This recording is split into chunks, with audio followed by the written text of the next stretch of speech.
नमस्कार, मैं हूं आपके साथ पूर्वी राय और आप देख रहे हैं एमपी फर्स्ट न्यूज। पत्नी और उसके परिवारजनों द्वारा दहेज प्रताड़ना के झूठे केस में फंसाने और 10 लाख रुपए की मांग को लेकर दबाव बनाने के चलते महिला के ससुर ने सुसाइड नोट लिखा और अपनी जीवन लीला समाप्त कर ली। मामले में चिमनगंज थाना पुलिस जांच कर रही है। चिमनगंज थाना क्षेत्र की शीतल पैलेस कॉलोनी में रहने वाले पुष्पेंद्र राठौड़ का विवाह दीक्षा जादव नाम की युवती से हुआ था। विवाह के कुछ दिन बाद युवती ने अपने पति और उसके परिवार पर दहेज प्रताड़ना का केस दर्ज करवाकर उनसे 10 लाख रुपए की डिमांड शुरू कर दी। इसी बात के चलते दीक्षा के ससुर ने आज सुसाइड नोट पर पूरी कहानी लिखी और अपने जीवन लीला समाप्त कर ली। महिला के पति ने जानकारी देते हुए बताया कि जब से शादी हुई है तब से उसके ससुराल पक्ष के लोग उनसे आए दिन पैसों की डिमांड कर रहे हैं। इसी बात से परेशान होकर उसके पिता ने यह कदम उठाया है। सुसाइड नोट के आधार पर चिमनगंज थाना पुलिस आरोपियों की तलाश कर रही है। वहीं साहू का पोस्टमार्टम जिला अस्पताल में कराया गया है। युवक ने बताया कि उसकी पत्नी राजनीतिक पार्टी से जुड़ी हुई है, इसीलिए वहां आए दिन पैसों के लिए धमकाती रहती है। नाम पुष्पेंद्र राठौर है। जिनकी मृत्यु हुई है वो मेरे पिताजी हैं, रणवीर सिंह राठौर। और मेरा संबंध हुआ था 1 साल पहले 2 दिसंबर को 2022 को। तो इस दौरान मेरी जो पत्नी है उसके परिवारजन लगातार मेरे पिता को मुझे परेशान कर रहे थे। लगातार फ़ोन 98 का मई में हमारे ऊपर प्रकरण दर्ज कर दिया था। उसके बाद लगातार हमको धमकी दी जाती थी, मेरे पिताजी को रोका जाता था, मानसिक प्रताड़ना दी जाती थी और हर 15 दिन में आवेदन दिए जाते थे। मेरी पत्नी का नाम दीक्षा जादव है। तो वो क्या है कि पॉलिटिक्स में भी उसका थोड़ा मतलब लिंक है। अभी तो पापा ने सुसाइड कर लिया है। हाँ, सुसाइड कर लिया। क्या नाम है जिनकी उनका नाम रणवीर सिंह राठौर है ना। ये शीतल पैलेस कॉलोनी का विवाद मेरा विवाद था। मतलब पैसे मांग रही है वो 10 लाख रुपए। मतलब वो केस करा, उसने केस करा, केस के एवज में वो पैसे मांग रही, कभी मकान मांगते हैं, कभी पैसे मांगते हैं। इस तरीके से लगातार परेशान कर रहे हैं। और उनका यही काम है, मतलब उनकी जो मौसी हैं, जो गायत्री तोमर एक मौसी हैं उनकी, उन्होंने भी 2 डिवोर्स लेके यही काम किया है। मेरा नाम पुष्पेंद्र सिंह राठौर, ये शीतल पैलेस कॉलोनी में। उज्जैन ज्योतिर्लिंगों में से एक उज्जैन के महाकाल मंदिर में शिव नवरात्र के तीसरे दिन भगवान शिव का घटाटोप के रूप में श्रृंगार किया गया। नीले रंग के वस्त्र बाबा महाकाल और नंदी देवता को पहनाए गए हैं। रविवार को बाबा को शाम 4 बजे को छबीने के मुखौटे का श्रृंगार किया जाएगा। उज्जैन के महाकाल मंदिर में अभी शिव नवरात्रि का त्योहार चल रहा है, जिसमें रोजाना अलग अलग बाबा महाकाल का 9 दिनों तक श्रृंगार किया जाता है। यह परंपरा सिर्फ उज्जैन के महाकाल मंदिर में ही मनाई जाती है। इसी परंपरा को लेकर शिव नवरात्रि के तीसरे दिन महाकाल को घटाटोप स्वरूप धारण कराकर श्रृंगार किया गया।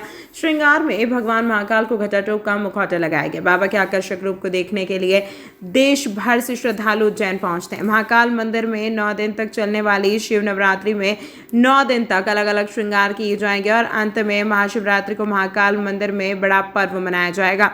भगवान महाकाल के दर्शन कर धन्य हो जाते हैं। पुजारी ने बताया कि आज तीसरे दिन बाबा का घटाटोप स्वरूप में श्रृंगार किया गया है, जो कि बाबा महाकाल का पूर्ण स्वरूप माना जाता है। कल बाबा को शाम 4 बजे को छबीने के मुकुट का श्रृंगार किया जाएगा। जी, जय श्री महाकाल। आज भगवान महाकालेश्वर जी का घटाटोप श्रृंगार किया गया है। ऐसी मान्यता है कि आज के दिन बाबा ने ये जो मुखौटा चढ़ता है भगवान को, ये तिथि और वार के हिसाब से चढ़ता है। आज वार है शनिवार, तो शनिवार के दिन भगवान को नीले वस्त्र धारण किया गया और तिथि आज षष्ठी, तो षष्ठी के दिन भगवान को घटाटोप स्वरूप के दर्शन दिए गए, चढ़ाया गया।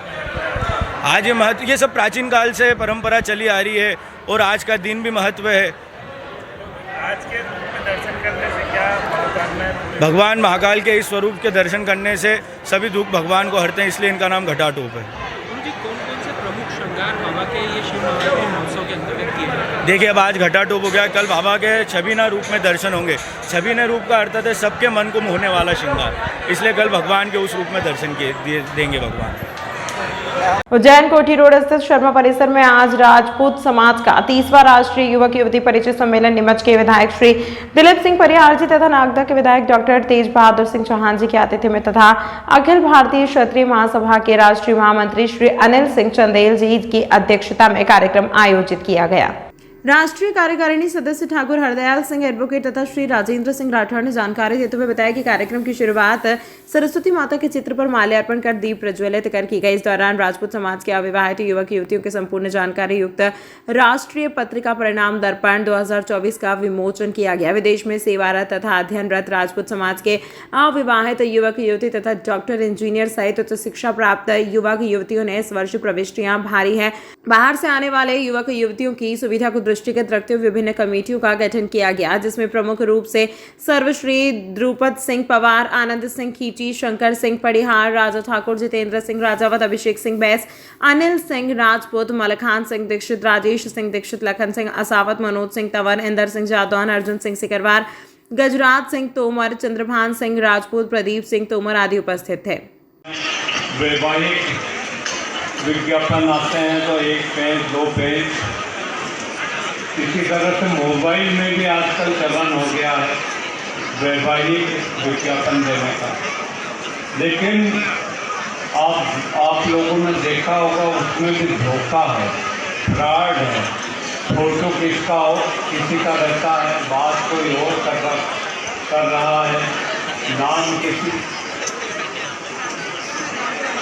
नाम किसी और का है, फोटो किसी और का लगा है, गोत्र झूठा लिखा है, ठाकुर भी नहीं है, राजपूत भी नहीं है, अपने आप को सोशल मीडिया में उसने राजपूत बता, तो उसमें भी धोखा है। इसीलिए मैं ये कहना चाहता हूँ कि परिचय सम्मेलन समय की मेहनत की आवश्यकता है।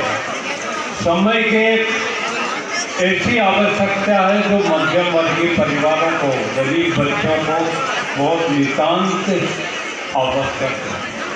मेरे साथियों ने, मेरे सहयोगियों ने महीनों की कड़ी मेहनत के बाद आज इस परिचय सम्मेलन को अंजाम तक पहुंचाया है। उज्जैन विक्रम महोत्सव के तहत दशहरा मैदान में उज्जैनी विक्रम व्यापार मेले का आयोजन किया जा रहा है। यहाँ बड़े ब्रांड्स की गाड़ियों से लेकर विभिन्न उत्पादों के स्टॉल लगाए गए हैं। मेले का मुख्य आकर्षण नए गैर परिवहन वाहनों तथा हल्के परिवहन वाहनों की खरीदी पर आरटीओ द्वारा वाहनों के जीवन काल मोटरयान कर की दर पर 50% छूट दी जा रही है। मेले में पहले दिन 14 टू व्हीलर और 6 कार बिकी। इसके अलावा 47 वाहनों की बुकिंग भी हुई। मालवीय ने बताया कि व्यापार मेले में यह छूट 9 अप्रैल तक दी जाएगी। रोजगार के अवसरों को बढ़ावा देने के उद्देश्य से विक्रम महोत्सव अंतर्गत उज्जैनी विक्रम व्यापार मेले का शुभारंभ प्रदेश के मुख्यमंत्री डॉक्टर मोहन यादव द्वारा किया गया। संभाग आयुक्त डॉक्टर संजय गोयल, कलेक्टर नीरज सिंह, निगम आयुक्त श्री आशीष पाठक, जिला पंचायत सीईओ श्री मृणाल मीना द्वारा अवलोकन करते हुए मेले की व्यवस्थाओं को देखा। मेले में सुरक्षा के पुख्ता इंतजाम रखे। मेले में आने वाले नागरिकों के वाहन निर्धारित पार्किंग स्थल पर पार्क करवाए जाएं। संपूर्ण मेला स्थल पर सीसीटीवी के माध्यम से नजर रखी जाए। साथ ही विद्युत सुरक्षा, पेयजल, प्रकाश व्यवस्था, मोबाइल, टॉयलेट एवं साफ सफाई की समुचित व्यवस्था सुनिश्चित की जाए। विक्रम व्यापार मेले वृहद रूप ले रहा है। उज्जैन एवं आसपास के शहर के व्यवसायी व्यापारिक लाभ के साथ ही बैंकों के समन्वय के साथ ऋण प्रदान करने की व्यवस्था की जा रही है। मेले में 2 व्हीलर 4 व्हीलर के शोरूम के साथ ही हस्तशिल्प एवं अन्य दुकान लगी हैं। इस दौरान नगर निगम के साथ ही अन्य विभाग के अधिकारी उपस्थित रहे। जैसा कि आप देख रहे हैं कि व्यापार मेला पूरी तरह से तैयार है उज्जैन के लिए और काफ़ी अच्छा रिस्पांस भी मिल रहा है।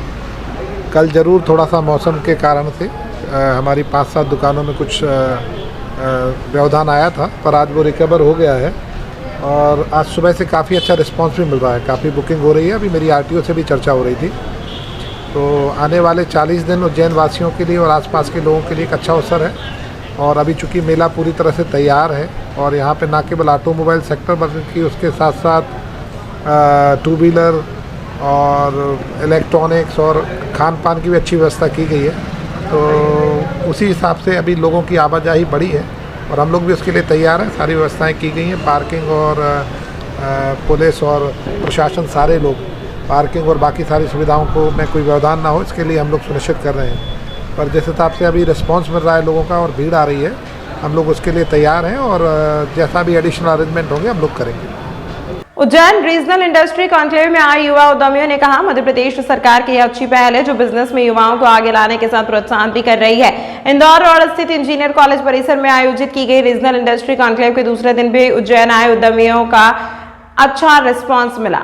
इंदौर रोड स्थित इंजीनियर कॉलेज परिसर में आयोजित की गई रीजनल इंडस्ट्री कॉन्क्लेव के दूसरे दिन भी उज्जैन आए उद्योगपतियों का अच्छा रिस्पांस मिला। मध्य प्रदेश में 12,170 करोड़ सबसे अधिक के निवेश के लिए भूमि आवंटन के आदेश हुए हैं। उद्योगपति उज्जैन सहित मध्य प्रदेश के अन्य क्षेत्रों में निवेश करने को लेकर काफी उत्साहित दिखे। ऐसे ही कुछ उद्योगपतियों से हमारे प्रतिनिधि ने चर्चा की। उज्जैन की उद्यमी यास्मीन ने बताया कि ताजपुर में हमारी जमीन है, वहां 40 लोगों को रोजगार देने वाली फैक्ट्री स्थापित हो रही है। भविष्य में और लोगों को रोजगार मिले, यह प्रयास रहेगा। मुख्यमंत्री डॉक्टर मोहन यादव ने उज्जैन में जो उद्योगपतियों को जो मंच दिया, वह भविष्य में मध्य प्रदेश को ऊंचाइयों तक ले जाएगी। कार्यक्रम में आए कुछ उद्योगपतियों से हमारे प्रतिनिधि ने चर्चा की, जहां उन्होंने अपनी अपनी बात रखी और कार्यक्रम की सराहना की। उज्जैन में इन्वेस्टर मीट हुई है, आप आए, कहाँ से आए, किस प्रकार से आपका उद्योग और आगे का क्या आपकी प्लानिंग है? मैं मैयर से आया हूँ मध्य प्रदेश के अंदर। वहाँ पर हम लोगों की सीमेंट फैक्ट्री है, KGS सीमेंट के नाम से। मैं उसका चेयरमैन हूँ। अभी 3.5 मिलियन टन की है। एक 3.5 मिलियन टन का प्लांट और लगा रहे हैं वहाँ पर, जिसमें करीब हम 3,000 करोड़ रुपया इन्वेस्ट करेंगे। उज्जैन के लिए आप क्या प्लान है आपका उज्जैन में भविष्य के लिए? उज्जैन के अंदर अब आप समझ लीजिए, उज्जैन को अगर कोई नहीं माने तो वो सनातनी हिंदू नहीं है, और मैं पक्का सनातनी हिंदू हूँ। उज्जैन तो मेरे रग रग में बसा हुआ है। उज्जैन हो गया महाकाल, जिसकी ज़िंदगी के अंदर है उसको क्या सोचना है। और वहाँ पर ऐसे अद्भुत जगह के ऊपर मुख्यमंत्री, यशस्वी मुख्यमंत्री जो अपने हैं, उन्होंने उज्जैन के अंदर हमें बुला करके दर्शन करा करके बहुत बड़ा एक उद्योगपतियों पर उपकार किया। अब आगे उज्जैन में प्लान वगैरह डालने का कोई प्लान?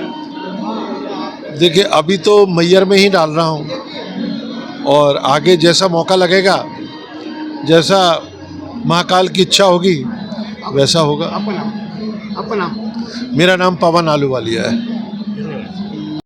इन्वेस्टर मीट में आए, कहाँ से आए, क्या उद्योग है आपका, और आगे आपका क्या प्लान है, वो उज्जैन में प्लानिंग क्या है? मेरा नाम मुर्तज़ा रंगवाला है। वैसे तो मैं बिजनेसमैन हूँ, लेकिन इस कॉन्क्लेव में आने का मेरा जो मकसद है वो ये है कि एक बिजनेसमैन से इंडस्ट्रियलिस्ट कैसे आप बन सकते हैं, उसके लिए थोड़ा सा मोटिवेशन, थोड़ी सी इसके लिए जानकारी।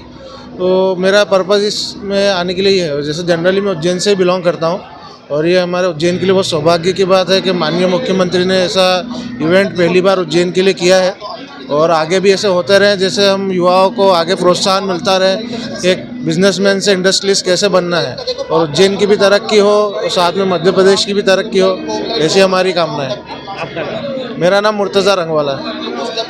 पर उज्जैन के ही रहने वाले हैं। हमारी प्लास्टिक साइजम इंडस्ट्री है प्राइवेट लिमिटेड, और बहुत गर्व महसूस हो रहा है कि उज्जैन में ये इन्वेस्टमेंट प्रोग्राम हुआ है।